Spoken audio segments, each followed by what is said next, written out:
Question 4. Now, before I start question 4, I've never seen these questions before, so I had to look at them a little bit. Question 4.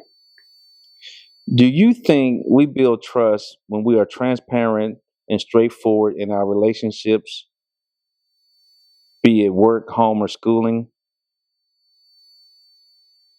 Yes.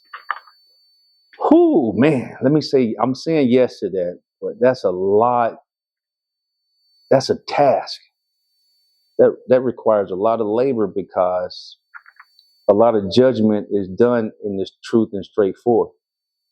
You know, being truthful and straightforward. A lot of labor is involved in that. So, yes, it does. We have to say, okay, no matter what,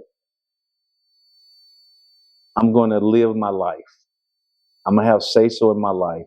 And no matter what, the people that you're straightforward with, the people that you're honest with and truthful with, either accept me for that or not. They get say so in their life, so they get to, hey, we're good, we're cool. I appreciate you, thank you.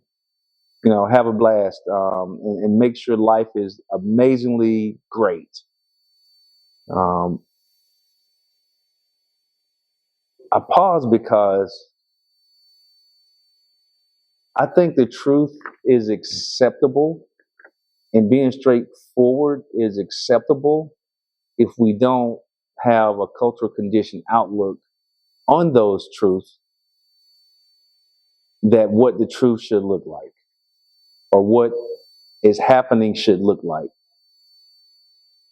Meaning, if I'm striving to work hard, to go up the ladder, and I'm trying to be the top boss, the top person in that organization, and I'm truthful with that to the group, people are going to judge that, and some people are going to try to prevent me from doing it. Even though, this is a kicker, it helps the organization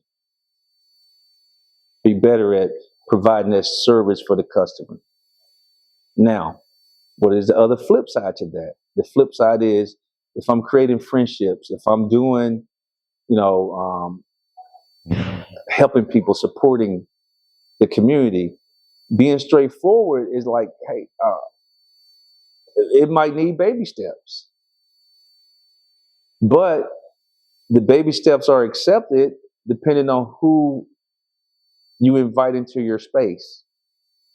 And like the bubble says, is that people close to you or closer to you or within your bubble layers, they have to say, okay, I accept you as you are. They have to say, hey, guess what? It's not about me. It's about you loving you. It's about me loving me. And if we're loving each other without being selfish, if we're loving each other without intent, and I say each other, but if we're loving ourselves without being selfish, if we're loving each other, you know, without malice, if we're loving ourselves and being straight and truthful to ourselves, I think it takes a little getting used to, because, man, we spend a lot of years just following. We spend a lot of years on saying what right looks like, the spoon, knife, and fork. This is what right looks like. This is what relationships look like. Think about how we see that every day on TV or books or in our social networks. I almost said social services, but in our social networks, people are always talking about, hey, do this, don't do that, do this, don't do that, or this is what should be happening with this situation that you're in. This is what it looks like. This is what it's supposed to be. This is how you're supposed to feel. And I don't know, but somebody can't describe with words on how you're supposed to feel. You have to feel it. And that becomes the definition of that feeling. Other than that, think about it. They say, hey, this is what anger is supposed to look like. You're supposed to be mad. Like, how does that feel? I don't think anybody can describe that. You have to feel that way yourself about that thing or event on what mad feels like to you, or disappointment or upset. So I would say, schooling. as part of that. Being truth, yes. Yes, because it goes into the Santa Claus brought you that. Santa Claus got that for you. If we're teaching these things in school, during our school years, we were in school more than we were at home, awake. And that's a huge imprint on our psyche, mindsets, and the essence of the person. So I say, yes, if it's truthful, honest, open in schools and outside our households as well as in our households, I'm, in my opinion, I think that would take mankind farther. We would have less poverty. We would have less um, uh, imbalance in caring for people or things. It would be more unified. So yes, I think that honesty helps build or helps destroy being biased towards. So I think that's critical. Would you elaborate on lack of knowledge and its consequences on taboo topics such as intimacy and why it's important? So we got relationship and intimacy question. Okay. Um, if you don't know, you don't know. Right? It's like I think I heard somebody say the known unknown or the unknown unknown. That's true. Because if I have TV, if I have the people under my household, if I have my peers, if I have the social environment, if I have the government saying this is how relationships are supposed to be or intimacy, you never discuss these things, no matter what group you're in. You never just, because this is no. This is against everything we know. What is against everything we know? Nobody's saying, or nobody dare say. Or it's a taboo topic, but the taboo topic never gets discussed. It's just an assumption that that person, that child or human will figure it out. It's a lot of letdown in figuring out intimacy and relationships, a ton, because look at our influences, look at our imprinted mind on those things. So I would say, what is that relationship supposed to look like? And that's why you have say so in your relationships and intimacy. It is critical that you discover yourself and what pleases your desires, right? And desires is not just under the cover. A desire could be a walk in the park. A desire could be relaxing in front of a lovely fireplace, either on TV or real, right? Just smoke with real fireplaces and work. Or just traveling or just experiencing the breeze or a flower or butterflies on a meadow. That's intimacy. But guess what? That can be intimacy with yourself without distractions. Before you invite somebody into your intimacy, be intimate with yourself. Know what makes you, what pleases your desires to do. And then think about titling that person friend automatically. So guess what? Not titling somebody and then experiencing them, it's a unique thing that I should say there's no checklist involved in that. There's no expectations involved in that. Why? Because it's just a natural growth. I always say the universe is balanced throughout all the explosions, throughout the distances. It's perfectly balanced because we're breathing. We're getting the opportunity to live our life. So it's perfect balance in that. But we add those other layers to make them imperfect. And that's one thing that My Bubble Opinion discusses. You know, the plain cake is good all by itself. We add the layers, the sprinkle, the ice cream, the chocolate syrup. We add to that to make it better, better, better. Man, when that plain cake, it was perfect for us. And that saying is that sometimes we have a good life. A good life meaning that we don't have a lot of confusion. We don't have a lot of wants. We don't have a lot of demands. But we add those layers of what the outside society tell us we need to be happy. So we're adding those layers to the plain good cake when we should strive to keep the cake plain in everything we do. Keep it plain and simple as much as possible. Now, work could be a little different because you're working for somebody to provide a comfort for yourself, like food, heat, lights, warm place to sleep. But we should keep it to where we don't add confusion to ourselves by chasing or by allowing outside influences to convince us of what we're supposed to desire. Question 6. In chapter 8, you talked about giving back to the community. Can you give me a suggestion, example of how to avoid the guilt trip? Oh, no, they said it correctly. On how to avoid being guilt tripped on how I give back to the community.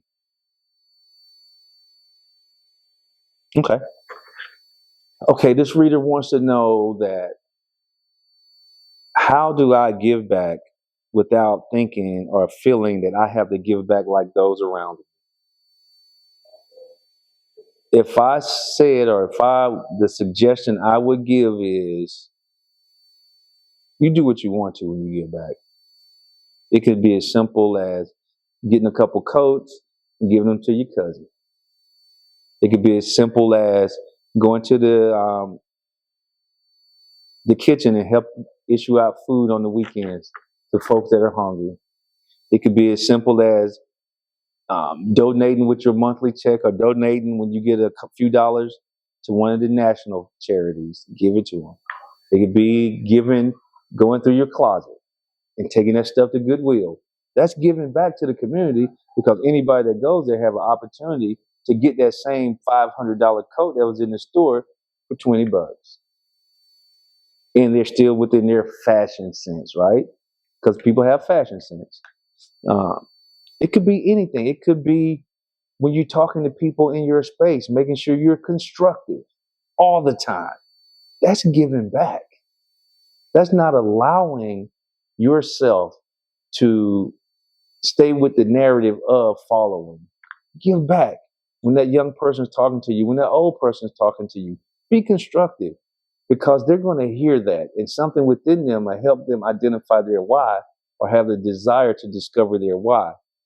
One thing I know about giving back to communities, it's two ways that I identified once before, is that you either get in hands on, work hard, roll your sleeves up, or you give a contribution. Perfect for both of them. Now, also, like I said, those other ones, when you're talking to people, when you're giving, don't feel guilty. Just give back. We all should give something back to our society, our communities, so we can help folks understand their why, or be a little more comfortable because they got a coat on, that they can go into a space and hear somebody talk about something constructive. And the other part, why is it important? Most people that give feel good. Most people that are required to give, they just doing it out of, let me go and do this so I'll be accepted in my social group.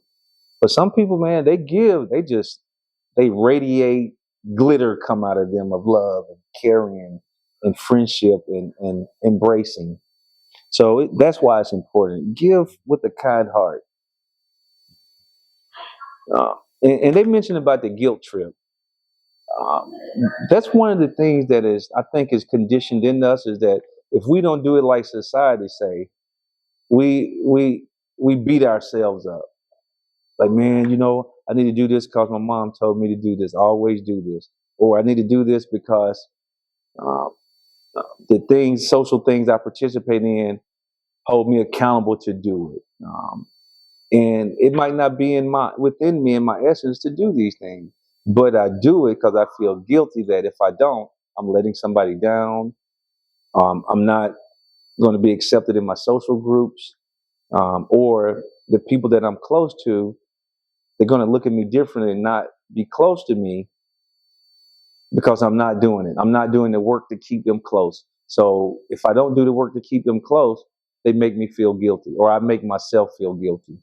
So the guilt trip, it goes, I'm writing, I actually wrote that, like I said, chapter 8. You got to read it. You got to read chapter. You got to read this book. That's the last question. But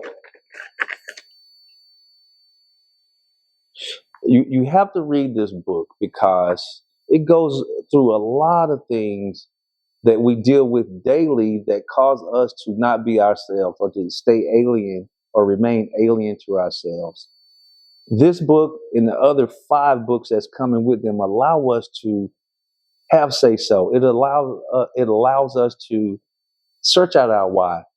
It allows us to have a little say so. It allows us to see that our lives are amazingly perfect. They are amazingly perfect because we were created to just be balanced in everything we do.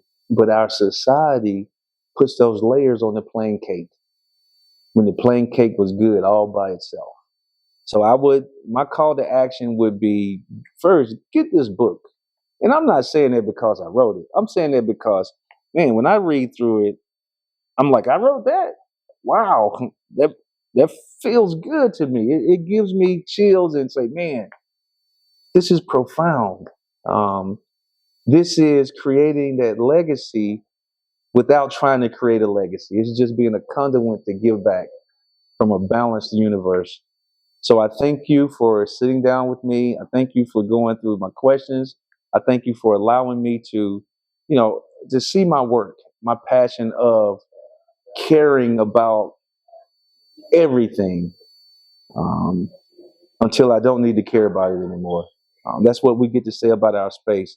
So thank you for coming out. Thank you for enjoying my bubble opinion and experiencing from an author's point of view his work or their work. Thank you and goodbye.